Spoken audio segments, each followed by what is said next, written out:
Now, in the past, you have correctly predicted the state of fuel prices for most of this year.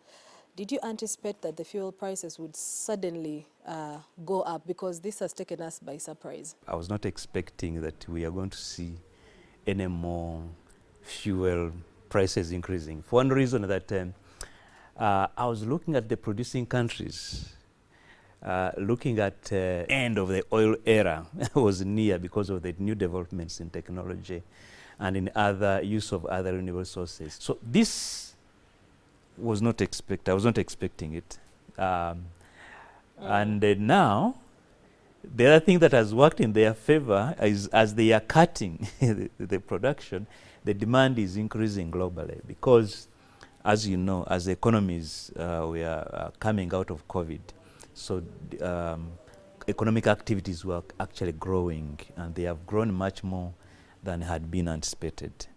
So this has depleted stocks and somehow created a feeling within the markets that there is likely to be shortage. So this has continued to pull the prices up, and this has caused the price increases that we are seeing today in the global markets. So it is a function of reduced production with increased demand because of the consumption.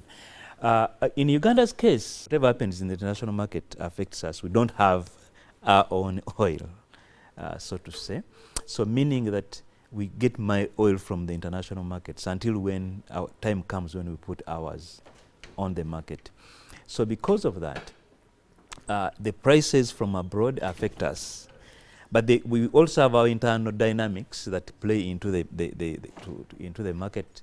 Like for instance, if our shilling depreciates against the dollar, if the dollar costs more shillings, it means that the oil marketeer, the oil companies will need more shillings to get the same dollar. So that amount of shillings that they add on is now factored into the price that you are going to pay at the pump station. So that also brings in that particular increase in prices. In the past, we have seen that the increased fuel prices has brought about the high cost of commodities. Now, how long do you think the sector players can hold on before we start actually seeing the change in price in commodity prices? It won't take long before we start seeing this, really. Because now look at what is happening now when you go to the filling station. Where you used to pay 4,800, 4,900. It's like 5,100. You are paying 5,100. There's a difference of 200 shillings. Now, if somebody is collecting, for instance, foodstuffs, staples from the villages to the city, they're not going to bear this price for long. You're going to start seeing these prices factored into the cost of goods which we use on a daily basis. It's a bit, that will happen. And it's a bit of a shame for us as a country. So we are going to start seeing, we will be seeing prices increasing because of this if we don't see any way of the prices starting to reduce. Yes. Do you anticipate that this could lead to any other impact on the economy? Yes, there will be impact, but the major impact could have been around inflation, that is the general increase in prices of goods and services. But we must thank government that they had up to around July, end of July, really controlled inflation. So it had even gone below what they target, is about 3.9%. So that's a very good thing, meaning that even where the prices increase, they might not work in concert to create a huge impact, for instance, in inflation. In which case then there will be things that will come in. If inflation goes up so much, then you now start seeing, for instance, maybe Bank of Uganda looking at the central bank rate to reduce the money supply, meaning that you start controlling the money supply.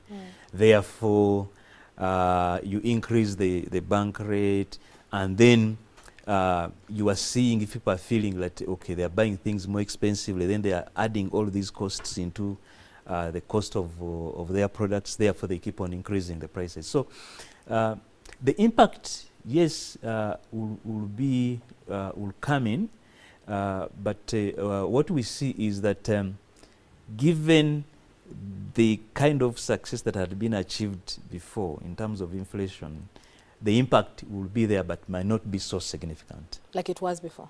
Like it was before, yes. Now, the Kenyan government anticipated or predicted that this issue could actually take up to February. Yeah. Do you agree? Yeah, I agree. Or even go beyond February, you know, because what we see, for instance, Saudi Arabia has just renewed the price cuts. They were supposed to end in September, but has increased them to continue on. Even Russia has joined the price cuts, the production cuts on oil. So meaning that we are going to start seeing, we will be seeing more and more increases in the prices. And also remember that the Europe and the Western world is getting into winter. And this is the time that they need energy, a lot of energy. And they are using more and more of the fuel. So meaning that this February, going up to February, the price is going up to February. Yes, it is going to happen, but I even see a possibility that we could even go beyond February with those kinds of high prices. So what do you think would be our way out? It looks like, do we have any alternatives as a country? What we should work on in terms of interventions as a country is to see how we could possibly minimize the impact of the foreign elements within the prices. For instance, when we're importing the oil, if you look at how it is transported into the country, we should be working more towards bringing in this oil by the cheapest means of transport available. What has been the state of affairs when it comes to bringing in oil into the country? Until recently, even up to now, the bulk of fuel comes by trucks, by lorries. By road? Yes, by road. Now, the cost of road transport is quite heavy, really.